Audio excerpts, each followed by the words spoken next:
Film diawali dengan diperlihatkan sekelompok pembunuh bayaran yang saat itu tengah beraksi di sebuah negara Oman. Masing-masing dari mereka bernama Danny, Hunter, Myers, dan Davis. Mereka berpencar untuk mengincar target mereka yang merupakan salah satu pejabat di sana. Ketika Myers yang bertugas sebagai pengintai telah memberi isyarat kepada teman-temannya bahwa target mereka telah mendekat, lalu Danny dan Hunter lantas dengan cepat bergerak langsung menghalau pergerakan mereka.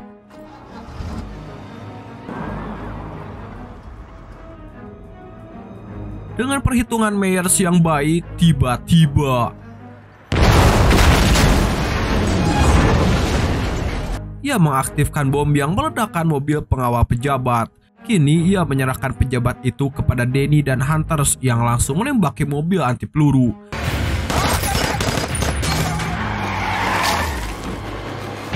Meskipun anti peluru, Danny telah paham bagaimana cara membobol dan mengeluarkan semua penumpang. Di sana ia meledakkan pintu dan membunuh pengawal pejabat beserta pejabatnya. Namun ketika Danny telah berhasil membunuh mereka, ia terkejut ketika ternyata di dalam mobil itu terdapat seorang anak kecil.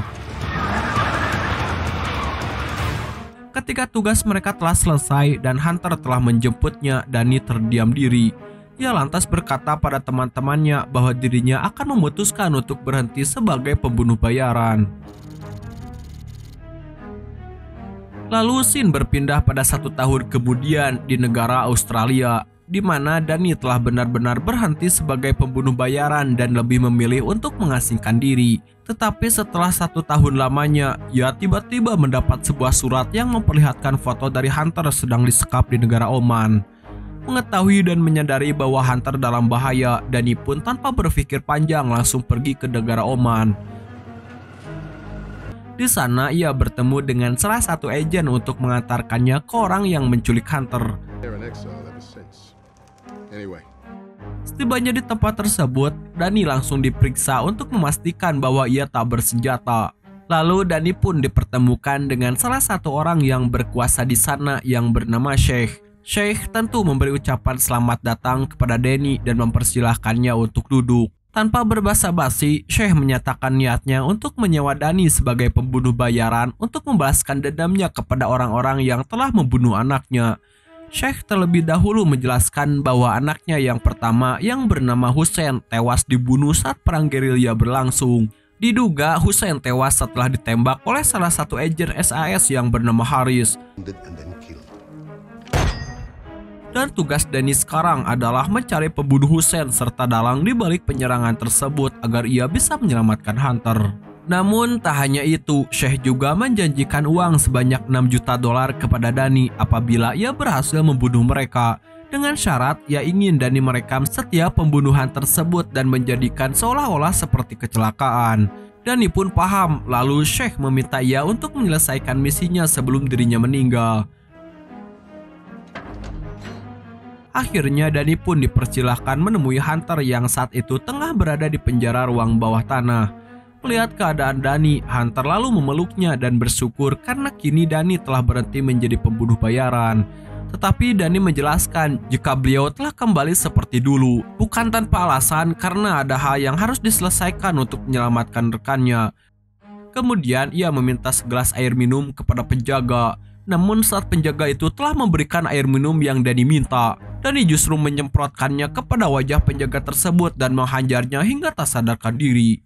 Kemudian ia mengancam kepada penjaga lain agar mau membukakan pintu. Rupanya Danny berhasil menyelamatkan dan membawa kabur Hunter dari penjara tersebut. Mereka lantas berusaha melindungi diri dari tembakan serta kejaran para anak buah Sheikh.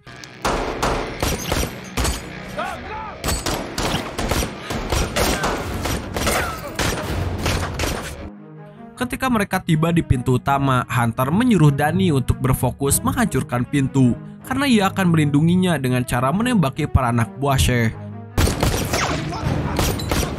Tetapi ketika Danny telah berhasil menghancurkan pintu itu, ternyata anak dari Sheikh yang bernama Bakhaitz menemukannya. Ia lalu memberi tepuk tangan kepada Danny atas keberaniannya yang mencoba menyelamatkan Hunter. Karena Danny memiliki tugas penting, akhirnya Bakhaid menyuruh Danny untuk segera pergi dari istana.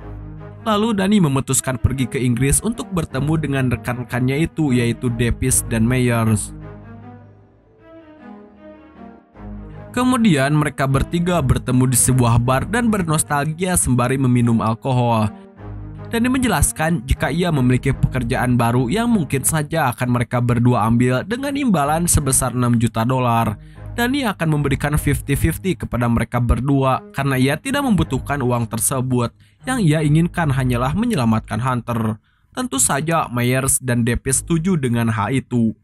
Target pertama mereka adalah Steve Harris, seorang mantan kapten militer yang kini tinggal di Oman setelah perang gerilya selesai. Lantas mereka pun mempersiapkan beberapa rencana untuk menangkap Harris dan membunuhnya. Mereka bertiga kembali pergi ke Oman untuk mengawasi serta memata-matai aktivitas dari Harris. Namun tanpa mereka sadari, ternyata salah satu mantan anggota SAS yang kini bergabung pada sebuah komunitas mendapat kabar buruk jika mereka sedang dimata-matai.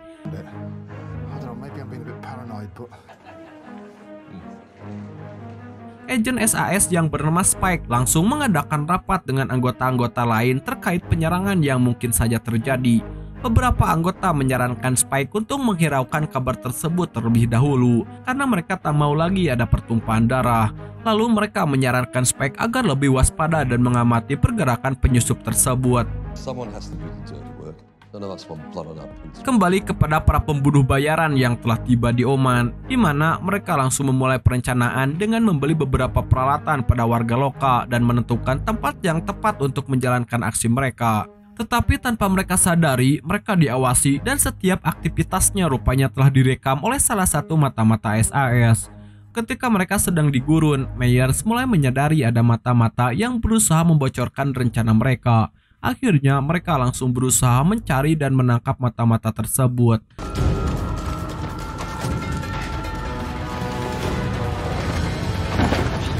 Namun sayangnya mata-mata itu berhasil kabur.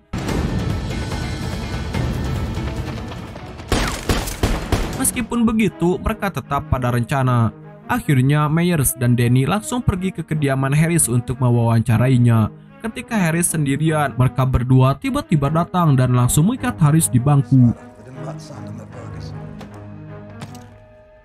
Ketika Myers telah siap merekam, Danny bertanya apakah ia benar-benar telah membunuh Hussein. Tanpa rasa takut, Harris menjawab iya, ia memang membunuhnya. Danny bertanya siapa dalang di balik semua itu. Tapi di sini Harris tidak mengetahuinya. Namun Danny bisa mengetahuinya di sebuah buku karena dalang tersebut adalah seorang penulis. Setelah mewawancarai, mereka langsung membawa Harris ke toilet untuk mengeksekusinya. Tetapi tiba-tiba saja kekasih dari Harris datang untuk meminta uang ongkos padanya. Dengan terpaksa, Danny terlebih dahulu mengawasi kekasih Harris hingga ia pergi. Dan saat Danny hendak kembali, ternyata Myers telah menyelesaikannya terlebih dahulu.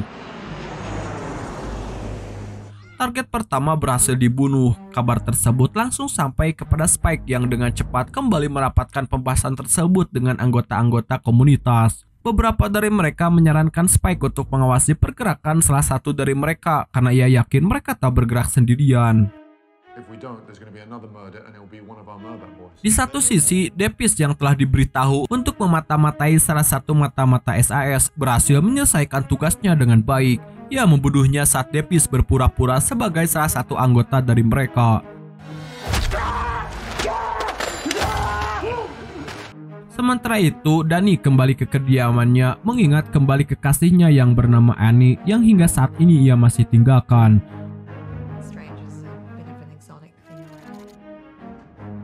Misi pertama selesai, kini target kedua telah kembali diberikan oleh agen yang dimana mereka harus membunuh salah satu mantan agen SAS yang telah pensiun yang bernama Craig. Tim pun langsung bergerak cepat mengawasi pergerakan Craig yang terlihat sering bolak-balik menuju rumah sakit. Tetapi apesnya ketika Danny menyadari ia sedang diawasi oleh Spike, Danny pun memutuskan untuk kabur terlebih dahulu dari kejaran Spike. Namun Spike tidak berhenti sampai di situ. Ia mengejar Danny terus-menerus hingga Danny masuk ke dalam rumah sakit.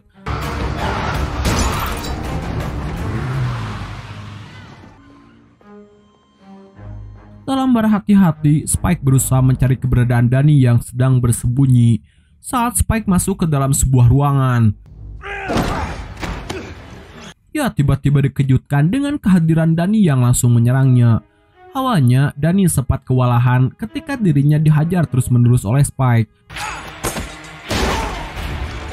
Namun, karena ia tidak ingin meninggalkan jejak, Danny memutuskan untuk menjudahi pertarungan tersebut dengan menyalakan alarm darurat dan menusuk salah satu bagian pita Spike hingga ia menjerit.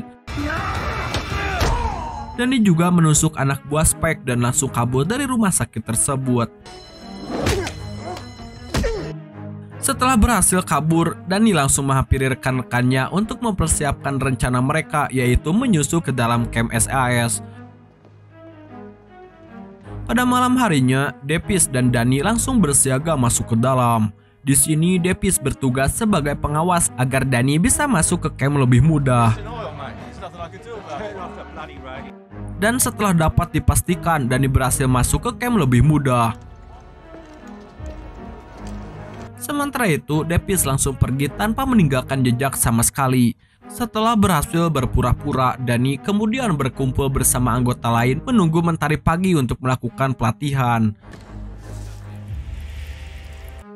Di tengah cuaca yang sangat ekstrim, Danny masih mengawasi pergerakan dari Craig yang merupakan komando dari pelatihan tersebut.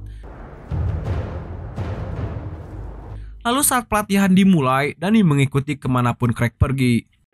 Ketika kabut membuat pandangan semua orang terganggu, disitulah Danny melancarkan aksinya.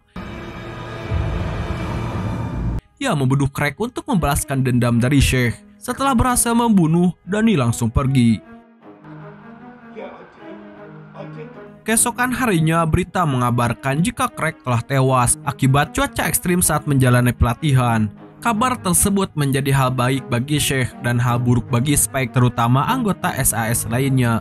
Namun karena Spike merasa jika rekan-rekannya tak memperdulikan penyerangan tersebut, ia memutuskan untuk keluar dari organisasi. Di sana ia lebih memilih untuk bergerak sendiri, berusaha menyelamatkan rekan-rekan lamanya yang diperkirakan akan menjadi target selanjutnya. Dan benar saja, setelah berhasil membunuh target kedua, kali ini Danny baru saja mendapat informasi dari target ketiga yang bernama McCann. Ialah seorang perwira yang dianggap gila oleh rekan-rekannya karena sering membuat kerusuhan. Saat mereka sedang mengintai McCann, mereka saat itu melihat McCann sedang berkelahi dengan beberapa pria. Namun sayangnya pengawasan tersebut harus dihentikan karena Danny melihat keberadaan dari Spike yang juga mengawasi McCann. Karena khawatir pergerakan mereka akan kembali diawasi, akhirnya Danny bersama rekan-rekannya berusaha mencari rencana lain. Di sana mereka memiliki opsi untuk tak membunuh McCann dan hanya merekayasa pembunuhan tersebut agar bisa melaporkannya kepada Sheikh. Kini rencana mereka adalah menyuruh McCann untuk pergi ke suatu tempat dengan alasan dia akan diwawancarai terkait pekerjaan barunya sebagai security. Davis yang bertugas untuk mewawancarai McCann berhasil mengambil perhatiannya dan mereka pun langsung mengamati kemana rute McCann akan pergi. Keesokan harinya mereka juga menyewa seorang supir serta sebuah truk untuk menjadi pelengkap dari rencana mereka. Dan ketika semuanya telah siap-siap, mereka langsung melancarkan aksinya.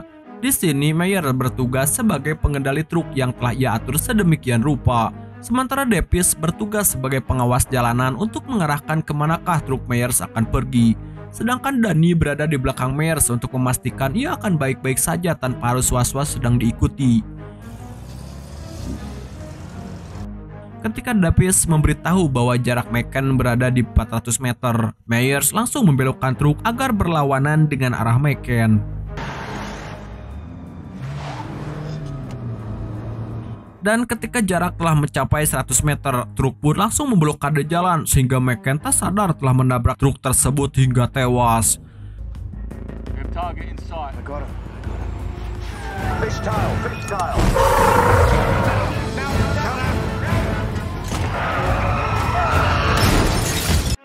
Sebenarnya rencana tersebut berhasil, namun karena Meyers ingin memastikan bahwa McCann benar-benar tewas, lantas ia keluar dari mobil dan melihat ke belakang. Namun ternyata salah satu agen berhasil menemukannya. Meyers yang panik langsung menyuruh anak buahnya untuk segera kabur. Agen tersebut mengejar Myers sehingga menuju ke sebuah dermaga kontainer. Di sana, agen berusaha untuk menangkap Myers dan sang sopir. Tetapi karena Myers memberikan perlawanan, akhirnya sang sopir berhasil mengambil sebuah pistol. Dan tanpa sengaja, ia membunuh agen tersebut beserta Myers. Setelah kejadian itu, Danny benar-benar marah karena rencana mereka telah kacau. Kini mereka harus menyelesaikan apa yang telah mereka mulai. Danny lalu meminta kepada sang supir yang bernama Jack untuk mengambil radio di dalam mobil agen tersebut. Di satu sisi, Spike kembali murka saat mengetahui bahwa rekannya telah berhasil dibunuh.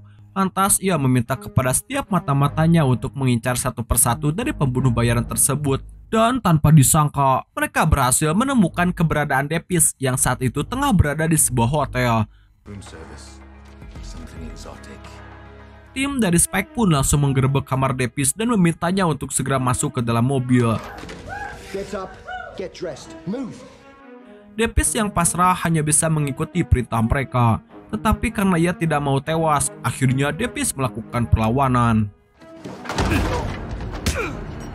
Sebenarnya ia berhasil kabur, namun tim Spike menangkapnya kembali dan Davis pun.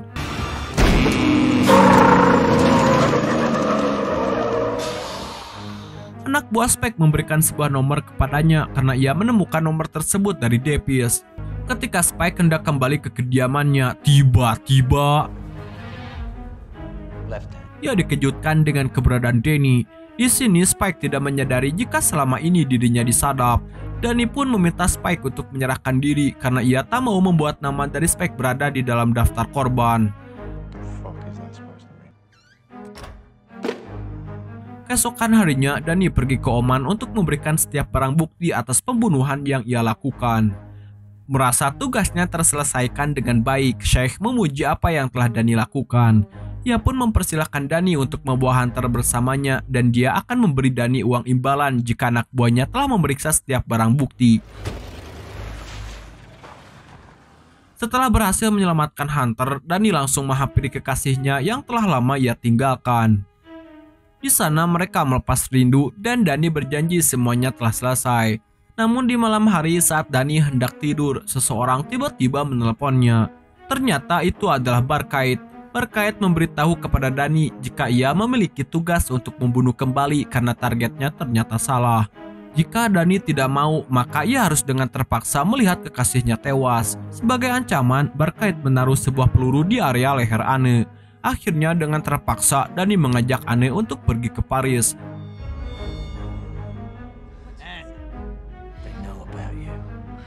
Mereka berdua bertemu dengan Hunter. Lantas Danny meminta kepada Hunter untuk menjaga Anne selama ia menjalankan tugas terakhirnya. Awalnya Hunter menawarkan diri kepada Danny untuk berperang bersama karena ia tidak ingin Danny tewas sendirian mengikuti Davis dan Myers. Tetapi Danny menolaknya. Ia ingin Hunter memastikan bahwa Anne benar-benar selamat. Kemudian Danny langsung pergi ke London untuk bertemu dengan Barkait. Lalu ia pergi ke sebuah hotel sebelum dirinya bertemu dengannya. Seperti biasa, beliau terlebih dahulu diperiksa. Namun kali ini Danny menghajar anak buah Barkait dan langsung mengancamnya. Ia memberitahu jika ayahnya ternyata baru saja menemukan informasi dari dalang di balik pembunuh anaknya. Dan seorang penulis bernama Vince adalah dalang di balik semuanya, bukan Harris ataupun Craig yang membunuh Hussein, melainkan Vince. Karena ingin menyelamatkan misi ini secara langsung, Danny pun dengan cepat pergi dan meminta kepada informannya untuk mencari buku milik Vince yang merupakan seorang mantan agen SAS.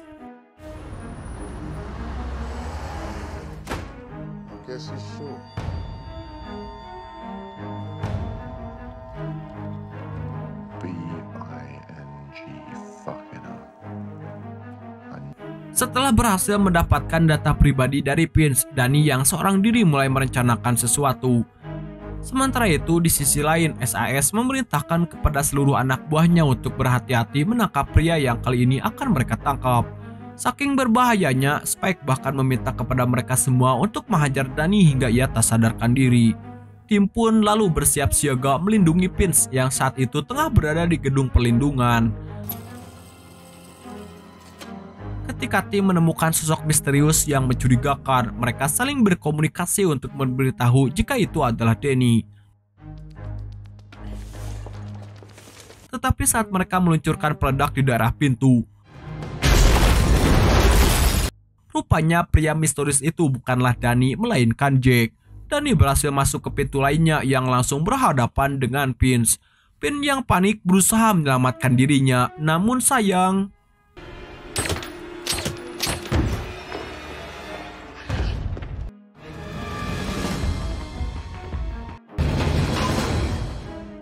karena terkepung, Danny berusaha bersembunyi lalu meminta kepada wanita yang melihatnya untuk tetap diam.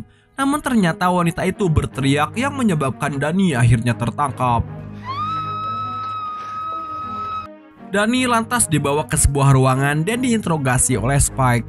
Karena Danny tak mau tewas sebelum bertemu dengan Anne, ia memberitahu Spike bahwa dirinya tak membunuh siapapun. Ia hanya merekayasa pembunuhan tersebut agar membuat Sheikh percaya jika ia menuruti perintahnya. Awalnya Spike tak percaya, tapi ketika ia hendak keluar dari ruangan tersebut, tiba-tiba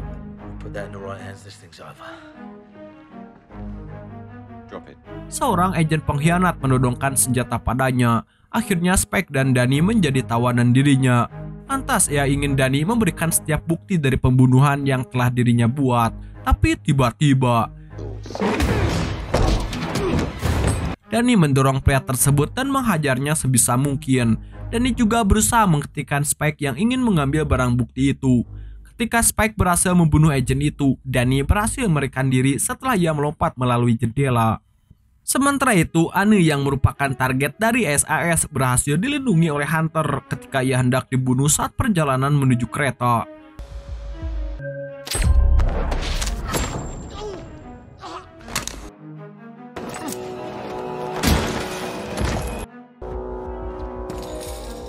Kemudian scene berpindah kepada Spike yang pergi ke Oman untuk menghampiri Sheikh. Di sana ia menemui Sheikh untuk diberitahu jika orang-orang yang ingin dia bunuh telah berhasil tewas. Namun ketika Spike mendekati, ia memberitahu Sheikh bahwa itu semua adalah kebohongan dan Spike pun. Kemudian Spike berusaha kabur dengan membawa uang 6 juta miliknya. Danny dan Hunter yang telah mengetahui hal itu langsung dengan cepat mengejar Spike. Mereka berusaha menangkap Spike di tengah gurun pasir, dan inilah yang terjadi.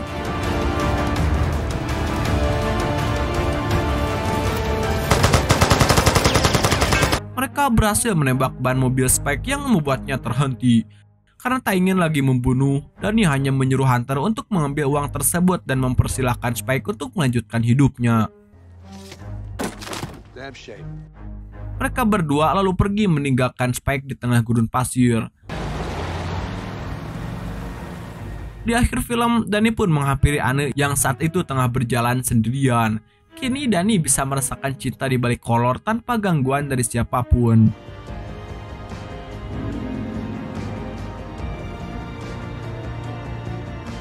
Oke dulur, dan film ini pun udahan bot.